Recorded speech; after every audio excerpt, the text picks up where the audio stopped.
Good morning guys, at pagkatapos po natin maligo, ayan, maglalagay na po tayo ng ating F. Marie Serum at ang ating ilalagay is Vitaglow. And yan, after paglalagay ng ating serum, lalagyan naman po natin ang ating Golden Hour Skin Tint at ang ating pong ginamit ay ang Dawn. Yan, tingnan po natin, napakaganda po ang ating pong skin tint, napakabilis po niyang i-blend. Napakaganda po niyang i-blend. Kaya naman, mas lalo tayong gaganda dito sa ating skin tint na ito. And ito po yung ating eyebrow. At ang ginamit ko po is dark brown naman. Yan.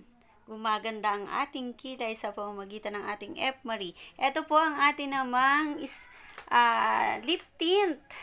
Ang ating F. Marie Inco Multi Cloud Tint. Ano po niyan, color po niyan is Savannah. Yan, napakaganda po ng, yan po ang isa sa favorite ko, ang ating Savannah. At pwede din po natin ilagay yan sa ating cheek.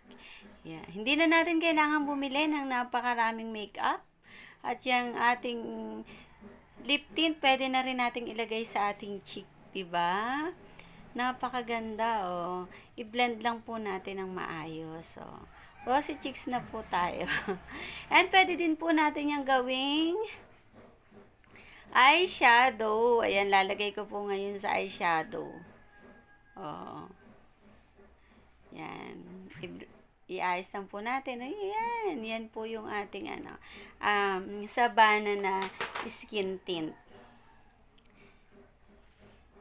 And ito na po, lalagyan ko pa, papatungan ko pa yung aking lips ng ibang color naman ng lip tint, ang ragdoll naman, para maiba po yung color ng lips ko, para maging unique.